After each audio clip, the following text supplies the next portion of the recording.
There is a silent trait that decides who controls the game and who becomes a predictable pattern inside it. It isn't intelligence. It isn't charisma. It isn't morality. It's something colder. And when you don't have it, people know exactly what to expect from you before you even open your mouth. Ordinary minds operate in straight lines.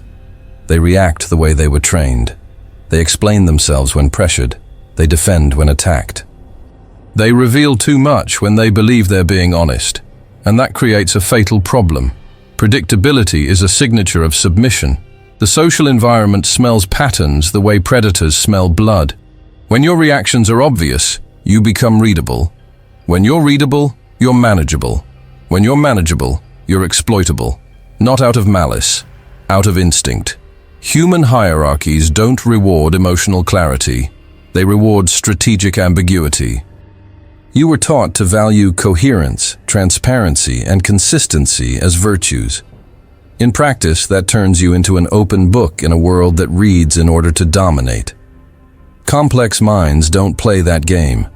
They create noise, controlled contradiction, silence where a response is expected.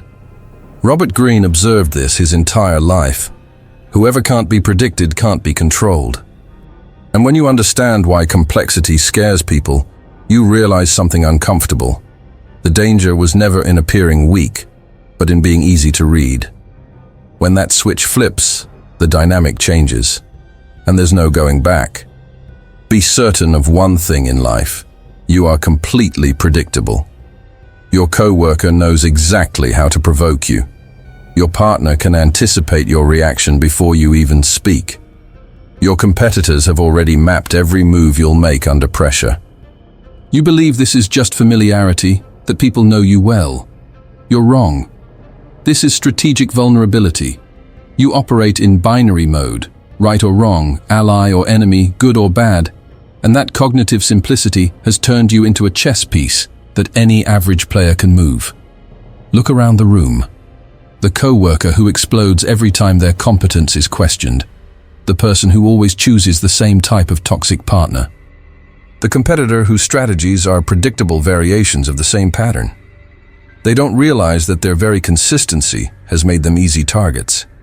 The cultural belief that clarity and firmness are virtues masks a brutal truth. Predictability is the signature of mental mediocrity. Simple minds are controllable. They always have been. They always will be.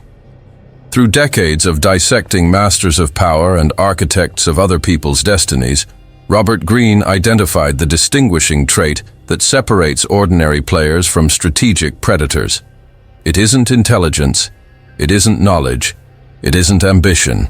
It's something more subtle and infinitely more dangerous: tolerance for ambiguity.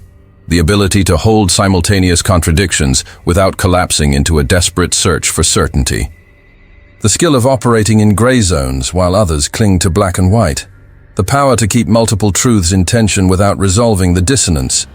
This is the biological marker of complex minds, the ones that see angles invisible to others and exploit the cognitive rigidity of the predictable, the way a predator exploits a prey's fixed escape route. Today, you're going to discover why your need for definitive answers keeps you trapped in a game you'll never win. I'm going to dissect the 7 layers of mental complexity, from the neuroscience of ambiguity and tolerance to the final transformation into an orchestrator who uses tension between sides as a source of power. You'll understand why figures like Talleyrand served monarchies and revolutions simultaneously without breaking, how Kissinger navigated impossible geopolitical contradictions, why certain executives survive regime changes while others, more talented, are devoured. But be warned, this will require the death of the part of you that seeks comfort in certainty, the part that needs to pick a side, the part that simplifies the world to ease the anxiety of complexity. If you can kill that childish need, you become illegible. You become dangerous. You stop being a piece and become a player. But first, you have to face how much your own mind has betrayed you up to now. Let's start with the brutal diagnosis. Why do you operate in binary mode? Go back to childhood. Your parents taught you that lying was bad, telling the truth was good. The teacher divided the class into good students and bad students. You learned that the world had clear categories: hero and villain, right and wrong, safe and dangerous. That binary system was installed in your brain before you had the critical capacity to question it. And you carried that primitive software into adulthood. The problem is that you grew up, but the operating system didn't. You still divide people into allies or enemies. You still classify ideas as completely right or completely wrong. You still see the world as a battle between good and evil. This cognitive simplicity isn't moral virtue. It's neurological laziness. It's your brain's inability to process real complexity. And worse, it's exactly what makes you manipulable. When someone provokes you at work, you react the same way every time. When your partner uses a certain phrase, you enter the same emotional script. When politics challenges your beliefs, you trigger the same tribal defenses. You are an algorithm. And algorithms, once deciphered, are completely controllable. The person who understands your code can hack you at will. They can press the exact buttons that make you dance. They can predict every move and neutralize you before you even realize you've entered the game. Now let's look at the biological mechanism.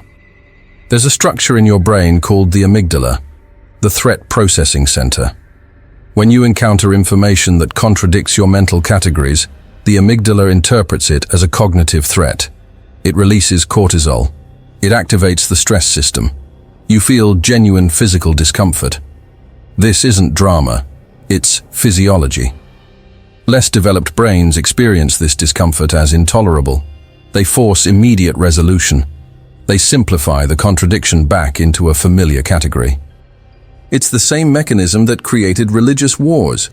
When two belief systems collided, simple minds couldn't sustain the tension. They had to destroy one side to restore mental order. It's the same mechanism that keeps people trapped in toxic relationships. The complexity of "he's cruel sometimes but affectionate at others" is intolerable. So they simplify it to "he really loves me" or "he's a monster," flipping between categories instead of holding both. Greene studied this pattern in political leaders, corporate executives, military strategists. The mediocre always collapsed under ambiguity. They made premature binary decisions to relieve anxiety. The masters, however, developed a biological tolerance for the discomfort of contradiction. They trained the prefrontal cortex to dominate the amygdala. They learned to sit in tension without resolving it, and that gave them a terrifying advantage. So what's the solution? You need to develop what Greene calls multidimensional vision. Stop evaluating people and situations in fixed categories. Start building complete psychological models that include contradictions. The coworker isn't trustworthy or a traitor. He's trustworthy in finance but a traitor in office politics. That isn't hypocrisy. It's normal human complexity. When you see this, you aren't being cynical. You're being precise. Talleyrand is a surgical example. He was minister to Louis XVI, survived the French Revolution, served Napoleon, then betrayed Napoleon, served the Bourbon Restoration, all without breaking, without losing influence. How? He had no tribal loyalty. He saw merit in monarchy and in republic. He saw risks in both. He operated in the gray zone where ideology loses meaning and only power remains relevant. To binary minds, he was a traitor, without principles. To complex minds, he was a master of strategic survival. Watch how this works in practice. You're in a company in transition. The old CEO was authoritarian but efficient. The new CEO is collaborative but indecisive. Your co-workers immediately pick sides. Authoritarian team versus collaborative team. They start fighting. The binary person chooses a side, defines themselves by that choice, and becomes hostage to it. The complex person? They see value in both approaches. They maintain functional relationships with both groups. They don't define themselves by loyalty to either. When the battle ends, and it always ends, they're positioned to work with whoever wins. That isn't a lack of character. It's operational sophistication. Think about the last time someone you admired revealed a serious flaw. Your first instinct was to rationalize, right? They were under pressure. It was taken out of context. You tried to restore simplicity. Good person doing a good thing. Now think about the last time someone you hate did something noble. You rationalized again. There must be a hidden motive. They're trying to manipulate. Once more, restoring simplicity. Bad person doing a bad thing. The speed of that rationalization measures how trapped you are in binary thinking. The faster it happens, the more primitive the mental software. Why does this work as a weapon? Because when you operate in multiple dimensions simultaneously, you become illegible to binary minds. They try to categorize you and fail. You don't fit. You're conservative in economics but progressive in culture. You support the boss but criticize the strategy. You praise the competitor while competing. Simple minds short-circuit. They can't map you. They can't predict you. And what can't be predicted can't be controlled. Greene demonstrates this through what he calls strategic polymorphism. Just as efficient predators alter behavior depending on the prey, an eagle hunts differently than a leopard, yet both are lethal. Complex minds adapt personality, apparent values, even belief systems to the context, without losing the internal operational core. You aren't lying. You're operating on different frequencies as the environment demands. Imagine 2 meetings on the same day. In the morning, you're with the sales team. You need to be assertive, optimistic, results-focused. In the afternoon, you're with the compliance team. You need to be cautious, analytical, risk-focused. The binary person tries to be authentic, keeps the same energy in both. They fail in at least one. They create friction. The complex person adjusts. This isn't falseness. It's contextual intelligence. You don't change your identity. You activate different facets of a multidimensional identity. But there's a challenge here that you need to face. Your brain will scream that you're being fake, that true integrity is being the same in every context. That's social programming, not psychological reality. You're already multiple. You act differently with your mother, with your boss, with your partner, with strangers. The difference now is that you do it consciously, strategically, with purpose. The anxiety that arises isn't moral guilt. It's the amygdala resisting the expansion of your behavioral repertoire. Sit in that anxiety.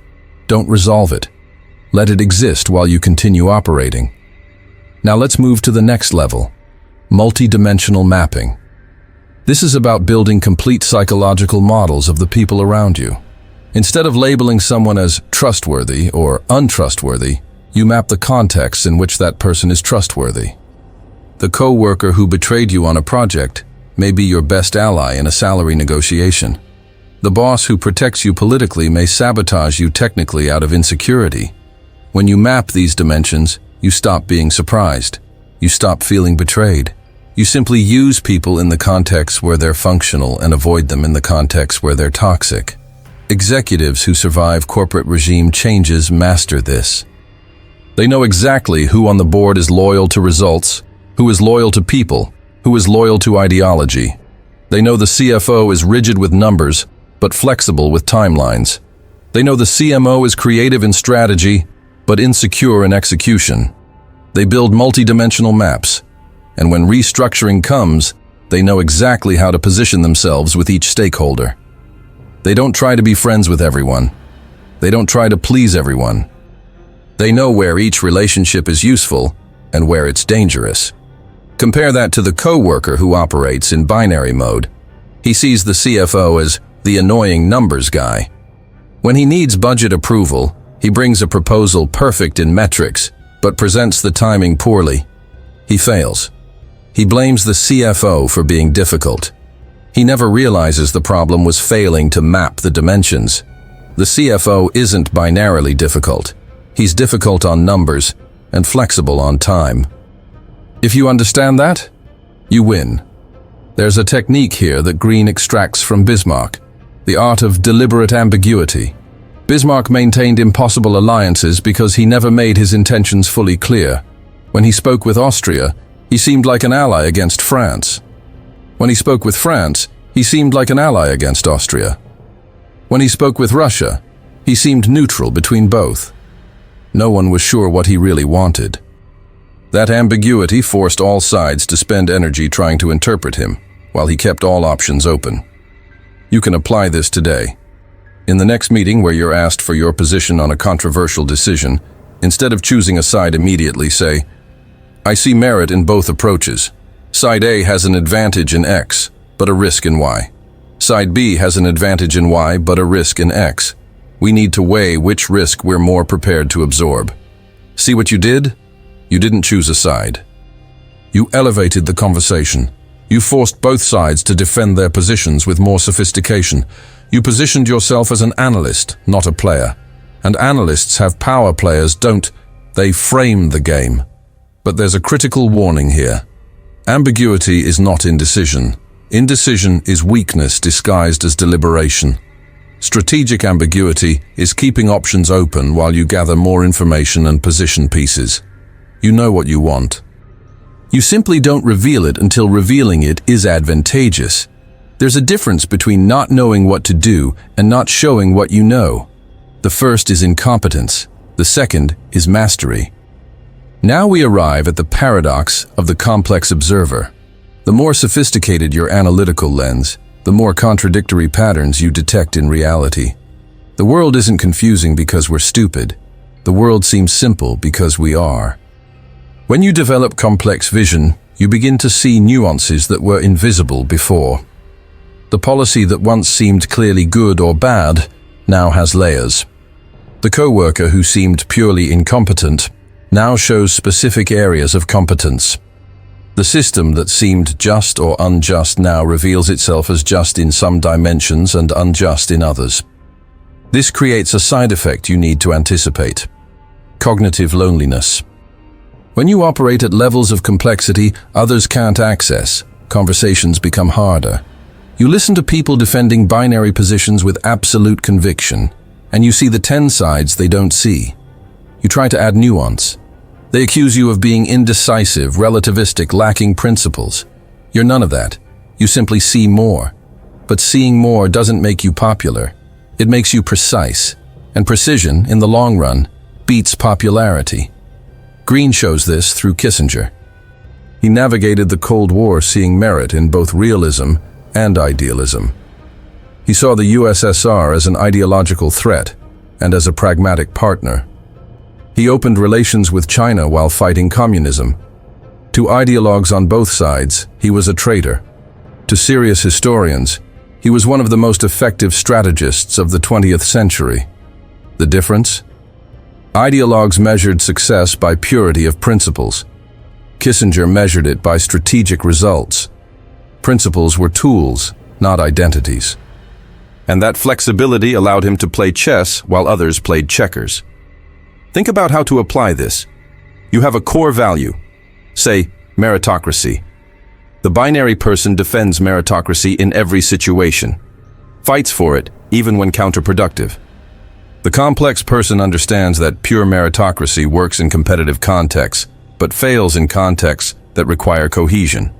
They apply meritocracy when useful and suspend it when it isn't. This isn't hypocrisy. It's the strategic use of principles. You're not lying about valuing meritocracy. You simply don't let that value make you predictable and therefore exploitable. This brings us to the final stage. The transformation from a player who needs to choose sides into an orchestrator who uses tension between sides as a source of power. When you get here, you don't fully belong to any faction. You keep one foot in multiple territories. You become indispensable precisely because no side can fully claim you. You are the bridge. You are the translator. You are the only one who can get opposing sides to talk. And while they fight for your loyalty, you accumulate influence none of them have individually. Senior executives who master this are recognizable. They have functional relationships with unions and with shareholders, with progressives and conservatives on the board, with radical innovators and conservative guardians. Not because they're valueless chameleons, but because they understand that each faction has a valid perspective in certain contexts. and someone needs to orchestrate these conflicting perspectives into coherent strategy. That person becomes irreplaceable. Compare this to the binary executive. He chooses a side, say, the side of innovation, becomes a vocal advocate, gains enemies on the conservative side. When the company enters a crisis and needs stability, he's seen as part of the problem. He's removed. He died on the sword of his own rigidity. The complex executive never fully defined himself by any side. When the phase is innovation, he facilitates the innovators. When the phase is consolidation, he facilitates the conservatives. He survives because he isn't hostage to a fixed identity. But here's the real psychological work you need to do. You are conditioned to believe that choosing a side is courage and holding multiple sides is cowardice. That's tribal propaganda. Tribes need binary loyalty to function. But you're not building a tribe, you're building individual power. And individual power requires liberation from tribal identities. It requires the death of the self that defines itself in opposition to a them. It requires accepting that you can contain multitudes, contradictions, paradoxes, and that this isn't confusion, it's sophistication. Anxiety will arise. When you stop choosing sides, people will pressure you. But do you support X or Y? Are you with us or against us? Your tribal instinct will scream for you to declare loyalty. Sit in that discomfort. Respond. I see risks and merits in both. I'm committed to the outcome, not the method. They will judge you. Let them. Judgment from binary minds is a secure, verifiable credential of honor for complex minds. Greene concludes that true power isn't in having all the answers. It's in having the capacity to hold all the questions simultaneously. It's not in knowing the right path. It's in seeing multiple paths and choosing as the terrain changes. It's not in being consistent. It's in being adaptable without losing the operational core. This isn't an absence of values. It's operating at a level of reality that binary values can't capture. Now you understand the mechanics. You've grasped the 7 layers. You've seen the historical examples. But understanding intellectually isn't internalizing viscerally. Real transformation happens when you face a genuine contradiction, and instead of resolving it immediately, you sit with it. When someone you admire commits a serious failure, and, instead of rationalizing, you hold both truths. This person has admirable qualities and committed a serious mistake. When your enemy does something noble, and instead of dismissing it, you acknowledge, this person acts against my interests, and in this case acted with integrity. The speed with which you can sustain these contradictions without collapsing into a simple category measures your real level of mental complexity. If you rationalize in seconds, you're still binary. If you can hold it for minutes, you're beginning. If you can live with permanent contradictions without resolving them, you've transcended. You've become illegible. You've become dangerous. Breathe. Let this settle. Most people who watch this far will go back tomorrow to binary mode. They'll choose sides. They'll simplify to relieve anxiety. They'll continue being manipulable chess pieces because certainty is more comfortable than complexity. They'll read the same books, watch the same videos, nod their heads, and change nothing. They'll remain in the 95%. But you're still here. That means something. It means a part of you recognizes that the path of simplicity is the path of mediocrity. That predictability is a prison. That the only way to play at a level most people never access is to develop vision most people don't have. You're starting to see the threads, and once you see them, there's no comfortable return to the innocence of certainty. The test begins now. Over the next 72 hours, observe your own mind. When a contradiction arises, and it will, notice the speed with which you try to resolve it. When someone asks your opinion on a controversial topic, notice the impulse to choose a side immediately. When you categorize someone as good or bad, notice how many dimensions you ignored to force that simplicity. Just observe. Don't judge. Don't correct yet. Just see how much you operate in binary mode without realizing it. This self-knowledge is the foundation. You can't transcend patterns you don't recognize. And 95% of people will never recognize them, because recognition requires looking at your own reflection and seeing a predictable machine instead of the unique individual you believe you are. That hurts. But pain is the price of evolution. Comfort is the price of stagnation. Choose which price you want to pay. The journey toward genuine mental complexity has no finish line. There's no moment when you complete the transformation. Each layer of sophistication reveals another layer beneath. Each paradox sustained opens 3 new ones. But with each layer, you become less manipulable, less predictable, more dangerous. And in a world of simple minds playing simple games, the person who operates in multiple dimensions simultaneously doesn't just win. They rewrite the rules while others are still trying to understand them. This knowledge isn't an invitation to follow a channel. It's recognition that the journey has already begun. You've seen too much to go back. You already know simplicity is a comforting illusion.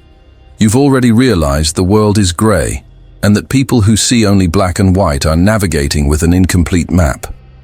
The only question now is, will you develop the biological tolerance for the discomfort of permanent ambiguity? Or will you rationalize your way back to false certainty?